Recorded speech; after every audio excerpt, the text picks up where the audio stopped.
À tourner, on va pas continuer avec l'Apocalypse ce matin, ce n'est que partie remise pour la semaine prochaine, parce qu'on m'a mentionné un besoin, et puis je me suis dit, bon, ben, alors à ce moment-là, je vais aborder ce besoin-là dans l'Église, et donc ça se trouve dans, la réponse à ça se trouve dans Marc 10, déjà vous en avez eu un certain aperçu avec Simon qui vous a parlé du service. Alors on veut parler du service ce matin au travers du passage qu'on va voir. Maintenant, de plus en plus, je pense pas que je vais moi-même faire un monologue en avant. J'aime vous faire participer. Je trouve que c'est plus dynamique comme ça. Et ça parle plus à ce moment-là. Je veux qu'on fouille dans la Bible, je veux qu'on regarde ça. Donc, c'est moitié message, moitié étude, mais je m'attends à votre participation dans ça et qu'on puisse être bénis ensemble par nos réflexions. Donc, on va aller dans la prière, si vous voulez bien, et on veut saluer ceux qui nous visitent ce matin. Vous êtes le bienvenu parmi nous. On est vraiment content de vous voir. Tendre Père, merci pour ta présence ce matin. On a tellement besoin de toi. Seigneur, tu es notre espoir, tu es notre vie. Et Seigneur, merci parce que c'est ta parole. Dans un monde aujourd'hui qui est si troublé, bouleversé, qui a tellement de valeurs qui sont disparates, que les gens ne savent plus où ils vont. Plus que jamais, on est dans un monde où les gens sont perdus, égarés. Seigneur, merci parce que ta parole, encore là, est tellement vraie quand on nous dit que tu es notre lumière, c'est la lumière sur notre sentier. Seigneur, merci parce que tu nous as gardé cette lumière-là et que c'est elle qui nous dirige, c'est elle qui nous donne des convictions, qui nous permettent d'aller droit devant dans la vie. Bénis ce message, Seigneur, utilise-le. J'ai besoin de toi. L'Assemblée a besoin de toi pour qu'on puisse retenir ces choses-là et les mettre en pratique. Au nom de Jésus-Christ. Amen. Voilà, alors je vais lire chapitre 10 à partir du verset 35. Et vous allez m'excuser si de temps en temps je vais avoir besoin de me moucher, sans doute, alors je m'excuse pour ces interruptions. Verset 35, Jacques et Jean, les fils de Zébédée, s'approchèrent de Jésus et lui dirent, « Maître, nous voudrions que tu fasses pour nous ce que nous te demanderons. » Il leur dit, « Que voulez-vous que je fasse pour vous? » « Accorde-nous, lui dirent-ils, d'être assis l'un à ta droite et l'autre à ta gauche. » J'ai franchement très mal lu cela, je pense que ça a communiqué un autre sens complètement, mais je le relis au verset 36, il leur dit, « Que voulez-vous que je fasse pour vous? » Je pense qu'il y avait une certaine, qu'est-ce qu'ils vont me demander là? Alors, accorde-nous, lui dirent-ils, eux autres, il y avait beaucoup plus d'assurance, d'être assis l'un à ta droite et l'autre à ta gauche, quand tu seras dans ta gloire. Jésus leur répondit, vous ne savez pas ce que vous demandez.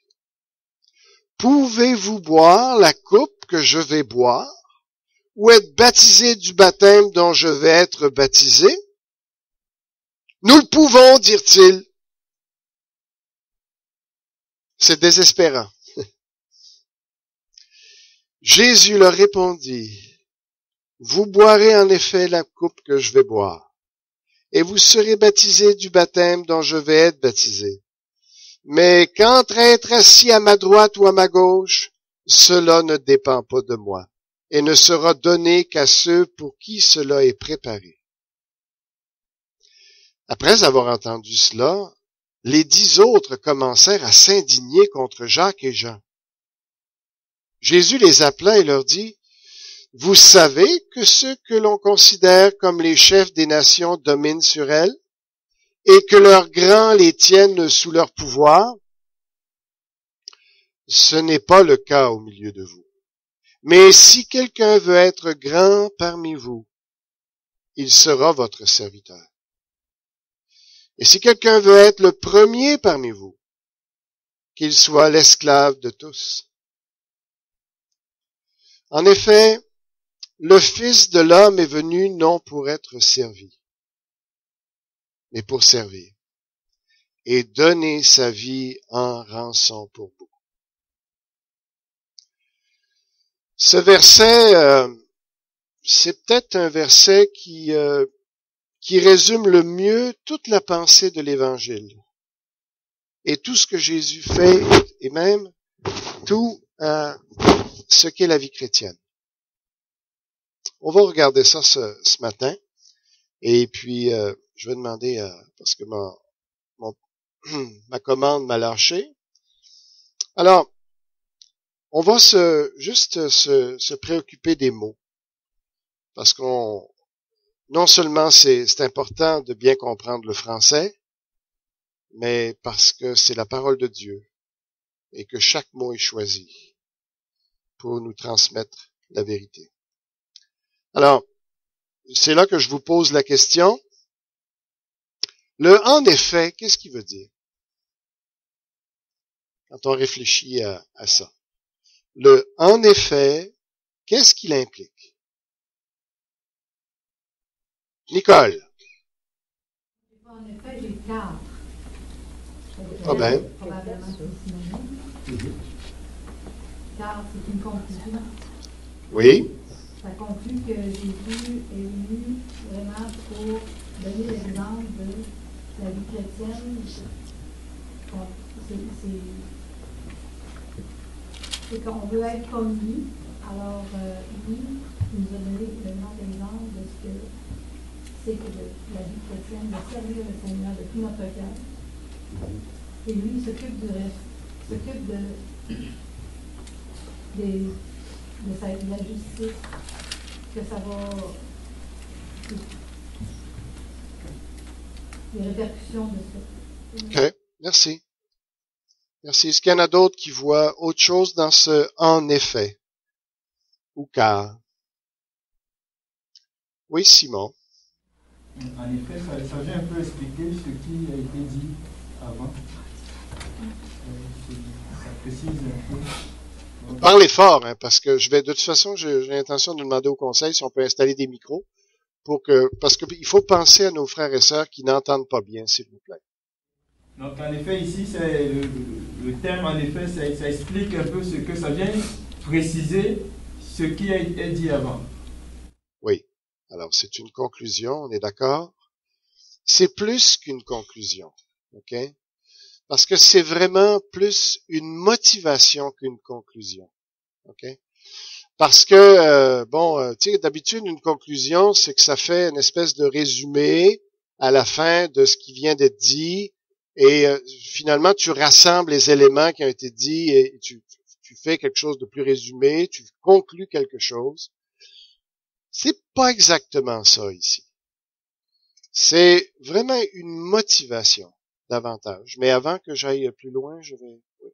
Le but, ça explique le but réel de la venue de Jésus-Christ. Quand Jésus parle, c'est le but, c'est ça. Oui, oui. Oui, je pense que ici, évidemment, c'est donné en exemple. Il veut pas vraiment parler de sa vie, juste pour exposer ça, comme on peut dire, sec, mais il est en train de dire cela pour les inspirer à ce qu'il vient de dire. Alors, oui, Lise? Le motif de sa venue, c'est que pour être grand, il faut être petit. Il faut être humble. C'est ce que Jésus a tout décrit avant. Fait que si on aspire à de grandes choses, qu'on n'a pas connu comme il faut connaître, il faut D'accord. se remettre dans... Alors, comme j'ai dit, en effet, ici, il parle vraiment de la motivation suprême pour mettre en pratique ce qu'il vient de dire. OK? Il est en train de nous dire ce qu'il s'attend de ses disciples. Et là, il va donner son cas à lui, pas comme une espèce de conclusion, mais comme dire, voyez comment moi j'ai agi. Voyez comment moi je me suis comporté. Et puisque vous êtes mes disciples, puisque le but de la vie chrétienne, c'est que vous me ressembliez, eh bien, faites les conclusions que vous voulez. Mais vous devriez être serviteur comme je le suis, plutôt que de manifester ce que vous venez de manifester. Alors, c'est pour ça que, c'est quoi un serviteur? Ben, la première phrase y répond avec le « en effet ». C'est être comme Christ. C'est de suivre son exemple. Alors, si tu veux savoir c'est quoi la vie chrétienne, regarde ce que Christ est et fais comme lui. Oui, Danny. Il est écrit dans Matthieu 25 à partir du verset 34. Oui, alors ce que tu veux... C'est très long ou c'est un verset? Oui, c'est quand même assez long, vous pouvez le lire à la maison. Peux-tu nous le résumer? Là, en fait, Jésus, il dit au jugement des nations, il parle de ceux qui vont être bénis, qui vont recevoir le royaume, Oui, OK. qui vont avoir servi. Ouais. Et, c'est bien écrit. Ouais, ceux qui donnent, ceux qui ont visité les malades, ceux qui ont,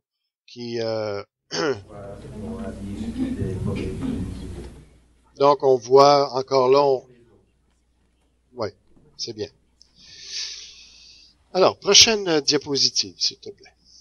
Alors, maintenant, je vous pose la question.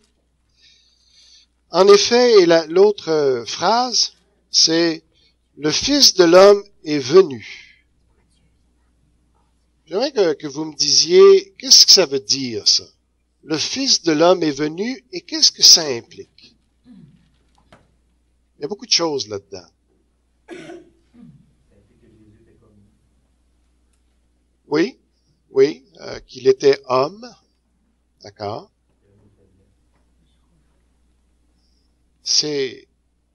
Avant de parler, j'aimerais mieux que vous parliez. Qu'est-ce que ça vous dit?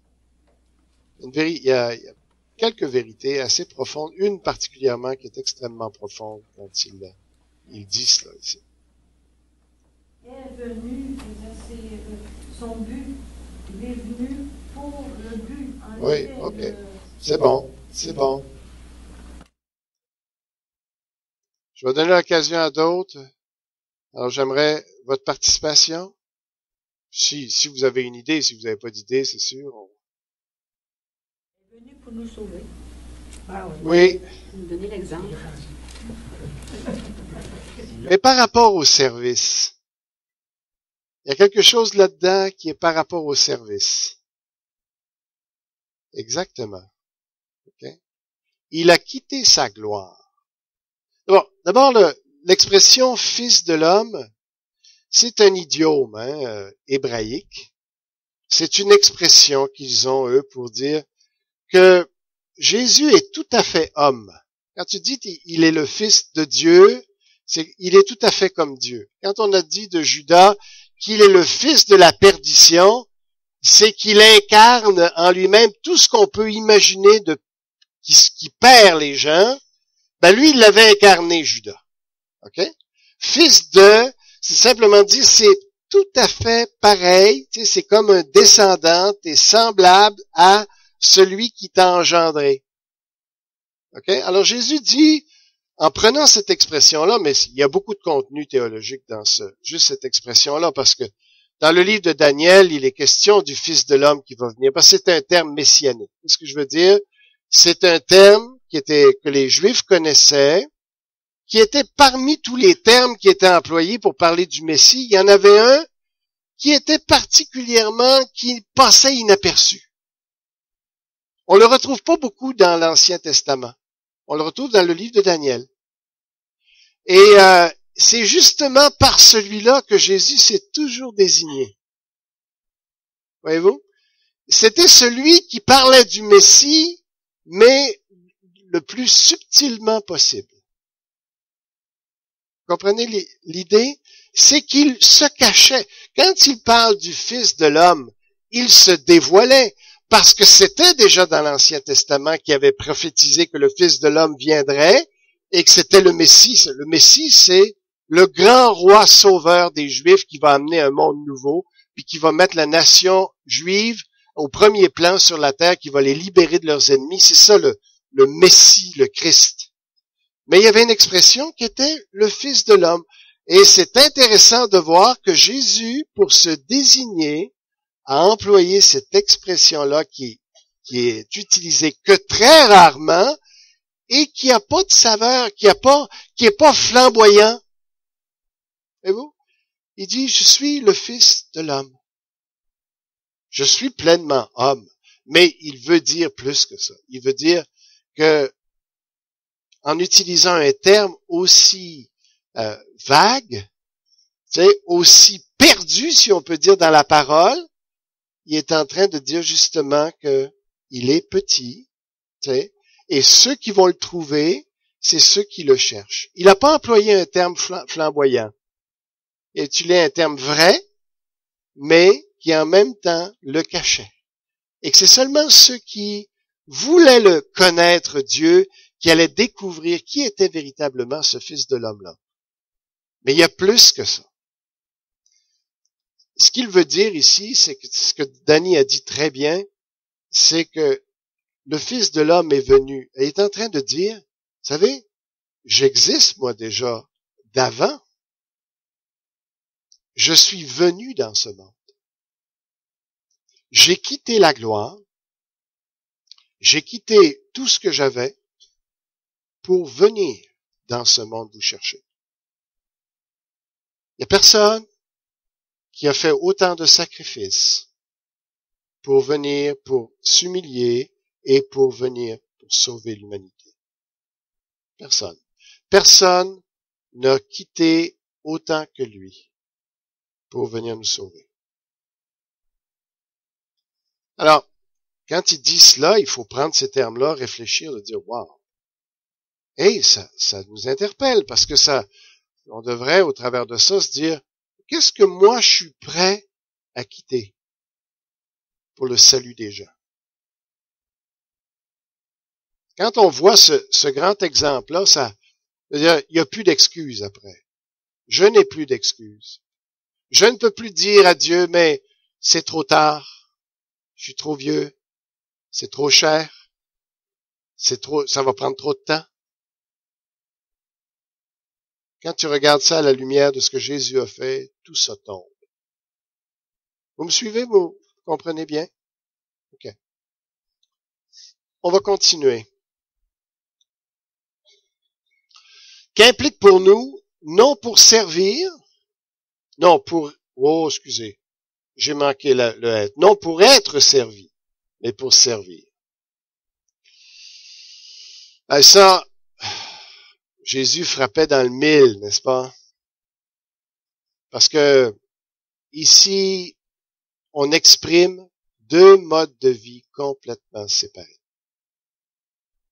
Et si j'avais mon pointeur, je dirais ici, là, il faut tracer une ligne. Hein? Ça, c'est nous. Et ça, c'est Jésus. Notre nature profonde d'être humain, c'est d'être servi. Et Jésus dit, moi, j'ai vécu une autre vie que la vôtre. Vous imaginez le changement que Jésus nous demande dans notre vie? C'est complètement anti-nature. Personne ne peut aspirer à ça, à moins que Dieu fasse une œuvre dans sa vie. Moi, là, c'est carré, non pour être servi, mais pour servir. Je suis pas fait pour ça. Je suis pas capable. Voyez-vous? Et qu'est-ce que ça veut dire? Parce qu'on va s'interroger par rapport au texte qu'on a lu, hein? Et puis, alors, je veux dire, si vous vous sentez mal par rapport à ce verset-là, c'est normal. C'est normal parce que en dedans, en nous, là, ça crie qu'on n'a pas envie de ça. Ça crie qu'on veut pas ça. Ça crie qu'on n'est pas capable de ça. Ça devrait être votre réaction, là, de dire, hey, vivre pour servir les autres. C'est quoi ce genre de vie-là? Où je me retrouve là-dedans, moi? Alors, prochaine diapositive. Quelques suggestions, hein, mais on va regarder un petit peu plus loin de qu'est-ce qu'on peut faire maintenant. Ça, c'est dans l'Église.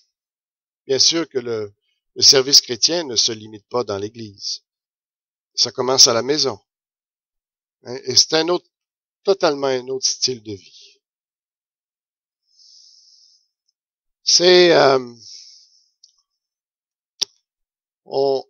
si on veut arriver à ça, là, il faut rentrer dans la peau de l'autre.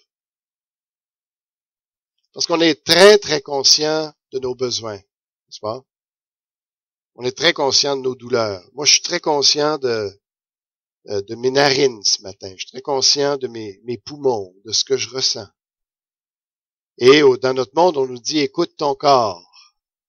Tu sais, fais-toi du bien, tu sais, aime-toi si tu veux aimer les autres. Tu sais, c'est toujours là, tu sais, c'est ça la philosophie du monde. Tu sais.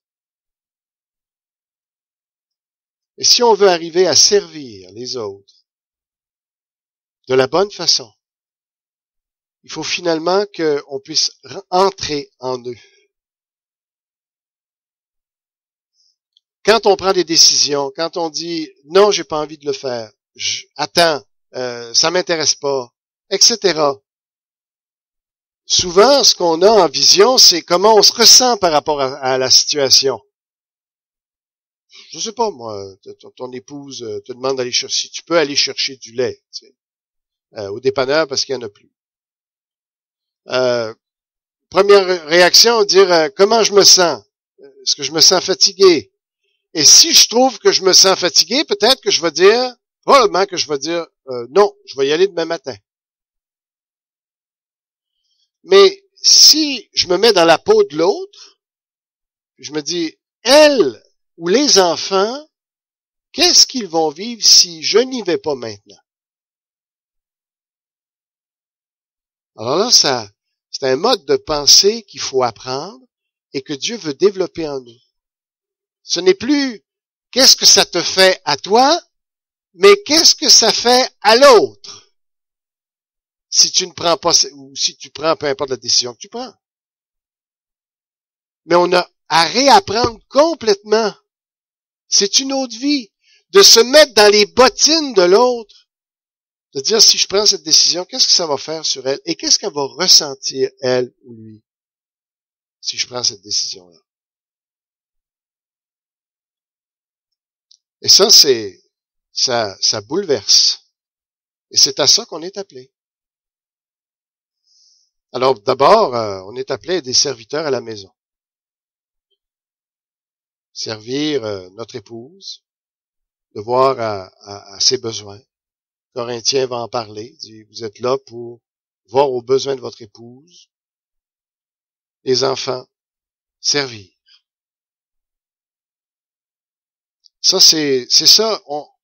On se demande, vous savez, c'est quoi une église en santé? C'est quoi une belle église, une bonne église? Souvent, nos critères sont déformés, sont pas justes. Si on voit une église qui a beaucoup de programmes, que c'est dynamique, que le pasteur est emballant peut-être, la musique est extraordinaire, tu sais, wow, j'ai envie d'aller là. Mais un chrétien qui est mature ne réfléchit plus comme ça. Un chrétien qui est mature, il va à l'église pour servir. Il cherche des occasions de servir. Et lui, il va regarder la dynamique de l'église. Il va dire, est-ce que le service est encouragé dans l'église? Est-ce que c'est facile de servir dans cette église-là? Est-ce que c'est la mentalité de l'église? Peu importe s'il n'y a pas beaucoup de dons, peu importe si c'est pas très grandiose, peu importe s'il n'y a pas beaucoup de monde, mais s'il y a cette dynamique-là d'église, t'es dans une église en santé. Alors, c'est à ça qu'il faut aspirer, à servir. Et il y a beaucoup de gens qui sont prêts à servir dans l'église si c'est en avant, si c'est pour chanter, si c'est pour prêcher, si c'est pour, je sais pas moi, être moniteur d'école du dimanche, ou si c'est pour des tâches qui peuvent être plus en vue. Mais c'est pas tellement là qu'on voit le vrai serviteur puis le vrai service. C'est dans les postes cachés. Ça ne tente personne d'aller là. Et c'est là que je veux aller. Là où on ne devrait pas manquer de bénévoles dans un endroit, c'est bien dans une église. L'église est une occasion de servir. Quand on vient ce matin, est-ce que vous êtes venus? Et même, vous savez, quand on vient à l'église, ou quand on ne vient pas à l'église, quelle est la première question quand on se lève le matin, on prend notre café? Qu'est-ce qui va décider si je vais à l'église ou si je n'y veux pas? Pour vous, là. Ah, comment je me sens ce matin? Ah, ça me ferait du bien. C'est vraiment ça. J'ai besoin d'entendre des chants, j'ai besoin de me réjouir. Je vais à l'église. On va me faire du bien. Et si ça te fait pas de bien? La réflexion de quelqu'un, un chrétien mature, c'est de dire, je vais à l'église parce que un tel a besoin de moi ce matin. Parce que ce ministère-là va manquer ce matin. Parce que sinon, il va avoir des lacunes. Sinon, l'autre, eh bien, il va être embêté si ma présence n'est pas là. Lui-même, il va être insécure. Vous comprenez? Ça change toute notre dynamique. On ne va pas à l'église quand on est mature dans le Seigneur parce que ça va nous apporter quelque chose. Non. On va à l'église parce qu'on peut apporter quelque chose. Des fois, c'est peut-être juste notre présence. Des fois, ça va peut-être juste être un partage qu'on va faire, une prière qu'on va faire. Tu sais, de voir, d'observer les besoins qu'il y a dans une église. Ça, c'est un chrétien. Et dans l'église, alors, quelques suggestions. La garderie, c'en était un. L'école du dimanche, c'en était un autre. Tu peux les enlever au fur et à mesure. Le ménage, c'en est. Il y a des ministères qui souffrent. La chaudronnée, l'accueil, le repas aux mamans. Quand il y a des mamans qui accouchent, je bénis Dieu pour l'initiative que des femmes ont ici, d'apporter des repas. C'est extraordinaire. Des répits pour les bébés. Il y a des mamans qui sont épuisées, qui dorment pas, qui aimeraient peut-être dormir dans le jour. Une maman d'expérience peut arriver de dire, regarde, je vais le garder. Et puis comme ça, tu vas pouvoir dormir. Ça, c'est la vie chrétienne. Alors, c'est à ça qu'on est appelé. Alors, on a vraiment besoin, et on va regarder maintenant, ici dans le texte. Oh, je pense qu'il y a une diapositive qui a complètement été bousillée, c'est ça que je me demandais, là. Tu veux-tu revenir en arrière, s'il te plaît, chérie, non? En arrière. Parce que là, vas-y, retourne. Bon, il y en a une qui manque complètement. Bon. Je l'avais ce matin, je sais pas qu'est-ce qui s'est passé, c'est pas grave. Alors, on va regarder, qu'est-ce que c'est servir? Elle a réapparu? Hein? Ah ben, la vlimeuse. Elle s'est glissée après. Elle voulait me saboter. Bon, ben, vas-y plus loin, alors, ça doit être encore après. Voilà. Continue. Bon. Non, pas trop vite, là. M'enlève pas mes punchs. Même s'il n'y a pas grand punch ce matin. C'est de n'avoir aucune ambition égoïste. Pourquoi je peux dire ça? Eh bien. Alors, Jacques, on voit, c'est une histoire ici. Jacques arrive, assez effronté, mais ils sont pas si déplacés que ça dans leur demande. Puis d'abord, ils demandent un chèque en blanc à Jésus, nous voudrions que tu fasses quelque chose pour nous. Ils lui disent pas quoi. T'sais. Autrement dit, est-ce que tu es prêt à répondre à n'importe quoi qu'on va te demander? Jésus dit, qu'est-ce que vous voulez? T'sais. Mais pourquoi il demande ça? Bien, parce que Jésus a toujours parlé que le royaume des cieux est proche, premièrement. Aussi, parce qu'il leur a dit qu'il serait dans son royaume, qu'il serait sur 12 trônes. Alors, ils ont compris ça. Ça a fait bien leur affaire. Et ici, ils croyaient que Jésus, en rentrant à Jérusalem, allait s'installer sur son trône et qu'eux allaient être les ministres. Alors, ils prennent les devants avec leur mère, dans l'autre texte, pour prendre les devants pour dire on aimerait bien être dans les premiers. On aimerait être les premiers, en fin de compte, on aimerait ça. Alors, ils étaient déjà avantagés, parce que Jacques et Jean étaient dans le groupe des trois, on dit Pierre, Jean, Jacques, on a laissé cette expression-là, ils étaient déjà dans le groupe des trois, alors ils se sont dit, et pour d'autres raisons, parce que c'était les cousins de Jésus aussi, etc. Alors ils ont dit, ça devrait nous revenir. Hein? Alors, est-ce qu'on peut avoir cette place-là? Alors, les autres se sont fâchés parce qu'ils avaient les mêmes ambitions, sauf qu'ils n'ont pas été aussi wise, selon le monde. Alors, c'est toute une ambition qu'ils ont.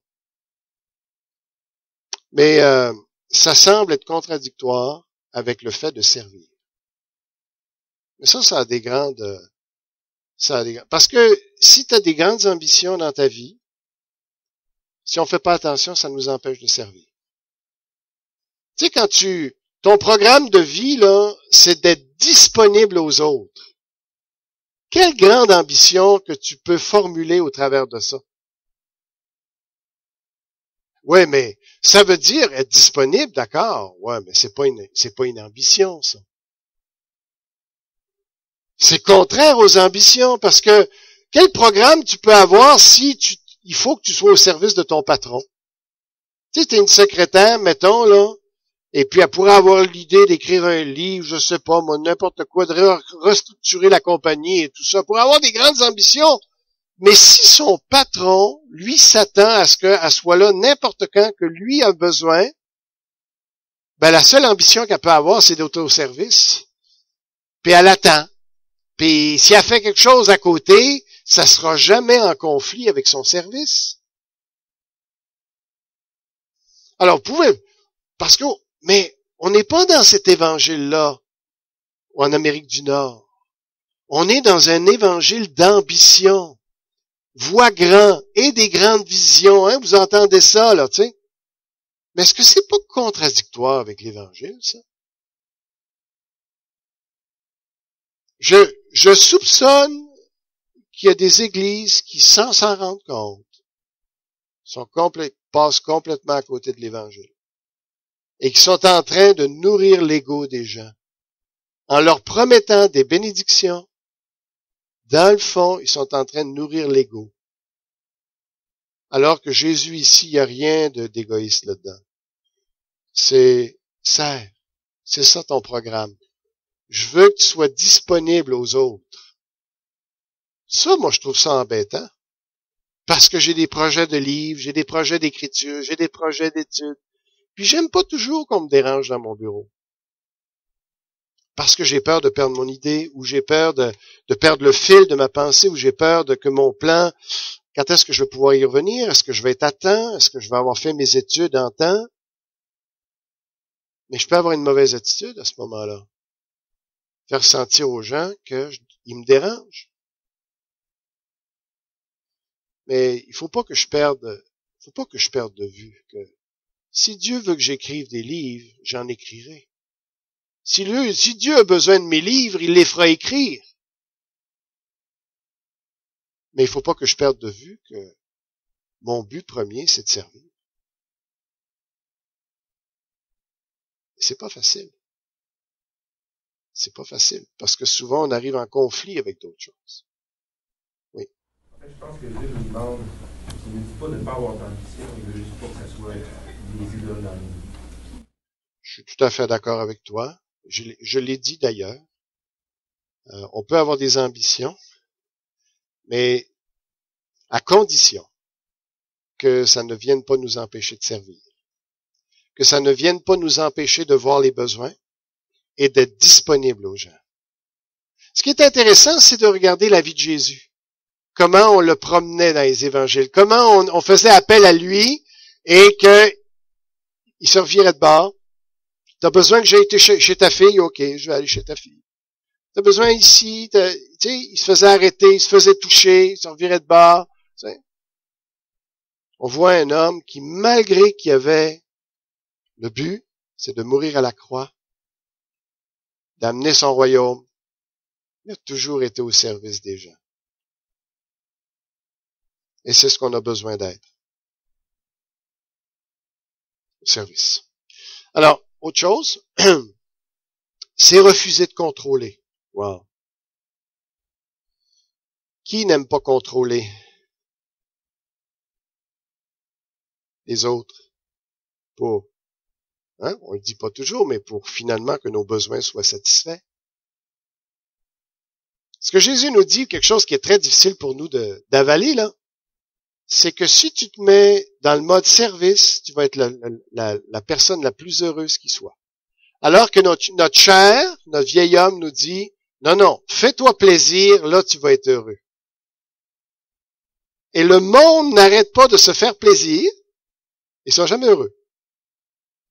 On est la société qui se suicide le plus, et les gens n'arrêtent pas de penser qu'à eux. C'est intéressant, n'est-ce pas? Et les gens sont terriblement malheureux. Dieu a encore raison. Jésus a encore raison. Jésus dit, moi, ce que je veux bénir, parce que le bonheur, c'est une bénédiction. Le bonheur, tu ne peux pas aller le chercher, toi. Les gens n'essayent que ça, d'avoir du bonheur. Et ils sont tristes. Tu sais, les gens, ils sont à Cuba. Ils se sont payés leur voyage de rêve. Et je vise personne ici, là. On peut changer de destination si ça fait pas votre affaire. Mais mettons que Cuba, là, c'est ton rêve de toute ta vie. Hey, je vais aller à Cuba, les plages. Mais savez-vous, quand ils sont rendus là, on voit des gens qui se chicanent sur les plages de Cuba. Tu te dis, comment vous avez perdu le fil là, de pourquoi vous étiez venu ici? Vous êtes venu ici pour vous faire plaisir, vous rendre heureux. Mais ça semble que ça marche pas. Jésus nous dit, si tu te mets au service des autres, surprenamment, c'est là qu'il a décidé de nous attendre pour nous bénir avec le bonheur. C'est la foi, hein? Voilà. Mais au moins on a des gens ici là qui se font plaisir. Hein? Puis ça n'a pas l'air de marcher leur affaire. Parce que les gens qui se suicident, ce sont les gens dans les catégories les plus riches. Étonnamment. Qui ont fait le tour du monde. Dans tous les sens du mot. Ouais, qui ont été à Cuba et qui ont été ailleurs. Alors, mais Jésus dit, les gens, ils aspirent à contrôler les autres. Ils veulent. Il y a des gens dans l'Église aussi, c'est leur ambition. D'être anciens parce que peut-être à un moment donné, ils vont pouvoir dire aux autres quoi faire. Ils n'ont pas compris. Ou diacre, ou responsable d'un ministère. Ça ne marche pas comme ça. Tu ne dois pas chercher, on ne doit pas chercher à vouloir contrôler, à dominer. Jésus fait de l'ironie dans le texte ici. Il est en train de dire, même dans un autre texte, Luc 22, il dit, ils se font appeler bienfaiteurs. C'est vrai, hein, les gens qui exploitent les plus, qui sont les plus tyrans, n'arrêtent pas de répéter aux autres combien ils sont bons pour leur population. Qui est complètement faux. Alors, Jésus dit ici, voyez, vous savez que ceux que l'on considère comme les chefs des nations dominent